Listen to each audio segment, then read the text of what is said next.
7 এবং 14 সেপ্টেম্বর রাজ্যে এসএসসি শিক্ষক নিয়োগের পরীক্ষা। আর এই পরীক্ষায় স্থগিতাদেশ চেয়ে আবেদন হলো সুপ্রিম কোর্টে। পরীক্ষা পদ্ধতিতে বেশ কিছু অনিয়মের অভিযোগ উঠে আসছে। গতকালের শীর্ষ আদালতে এই মামলাটির উল্লেখ করা হয়। বিচারপতিদের মন্তব্য যে নতুন করে নিয়োগ পরীক্ষার দিকে আদালত কড়া নজর রেখেছে, কোনো রকমের দুর্নীতি বা অনিয়ম বরদাস্ত করা হবে না। আর এরই মধ্যে এই পরীক্ষায় স্থগিতাদেশ চেয়ে আবেদন হলো সুপ্রিম কোর্টে।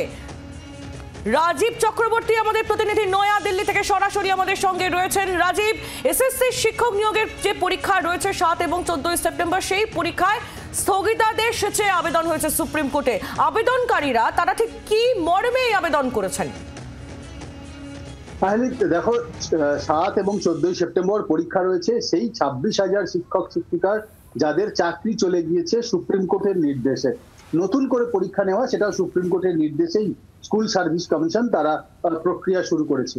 এক্ষেত্রে যারা চাকরি হারিয়েছেন, যারা নিজেদেরকে যোগ্য বলে দাবি করছেন, তাদের অনেকেই সুপ্রিম কোর্টের দ্বারস্থ হয়েছেন। গতকাল এরকমই একটি আবেদনের শুনানি হয়েছে সুপ্রিম কোর্টে, যেখানে বলা হচ্ছে যে পরীক্ষা পদ্ধতি, পরীক্ষার যে নম্বর দেওয়া, পরীক্ষায় ভাইভা কত থাকবে এবং কারা পরীক্ষায় বসতে পারবেন, সব থেকে গুরুত্বপূর্ণ এই জায়গায় বলা হচ্ছে যে পরীক্ষায় কারা বসতে পারবেন তা নিয়ে ধোঁয়াশা থাকছে, কারণ যোগ্য অযোগ্য কারা এখনো পর্যন্ত সুনিশ্চিত করা হয়নি। এবং তাছাড়া পরীক্ষা যেভাবে নেওয়া হচ্ছে তাতে আবারও দুর্নীতির একটা সম্ভাবনা দেখা যাচ্ছে।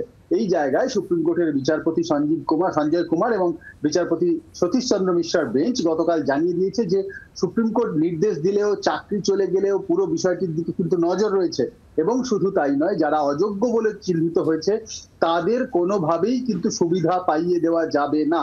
এবং এক্ষেত্রে তারা যদি সুবিধা পাইয়ে দেওয়া হয়, সুপ্রিম কোর্টের কড়া নজরদারি থাকছে এই সমগ্র পরীক্ষাটির দিকে।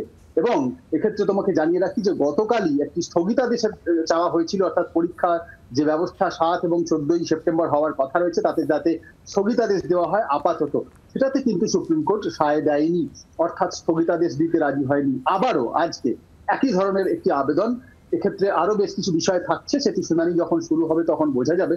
দুপুর নাগাদ শুনানি হবে, কিন্তু সেই আবেদনগুলি এসেছে সুপ্রিম কোর্টে।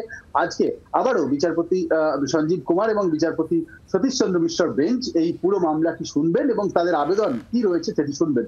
তবে প্রথম থেকেই জানিয়ে রাখি যে গতকাল সুপ্রিম কোর্ট কিন্তু রাজ্যের যে স্কুল সার্ভিস কমিশন তাদেরকে রীতিমতো ভৎসনা করেছে। তার কারণ, রায় বেরোনোর পর এখনো পর্যন্ত অযোগ্যদের তালিকা প্রকাশ করা হয়নি। কারা অযোগ্য, কারা পরীক্ষায় বসতে পারবেন না তা যখন স্পষ্ট নয়, তখন কি করে 7 তারিখ পরীক্ষা হবে? মূলত এটি আবেদন যারা চাকরি প্রার্থী, যারা পরীক্ষার্থী, তাদের, যারা চাকরি হারিয়েছেন তারাই আবার পরীক্ষা, তাদের নানা রকম যুক্তি রয়েছে এবং সেই যুক্তিগুলির ক্ষেত্রে গ্রহণযোগ্যতা এবং সেক্ষেত্রে সুপ্রিম কোর্ট বিবেচনা করবে। এর আগেই সুপ্রিম কোর্ট জানিয়ে দিয়েছে। সব মিলিয়ে সুপ্রিম কোর্ট আজ ঠিক কি বিবেচনা করে সেদিকে অবশ্যই আমাদের নজর থাকবে। রাজীব, তুমিও নজর রাখো। ধন্যবাদ তোমায়। বাংলার আওয়াজ, বাঙালির আবেগ, জি 24 ঘন্টা।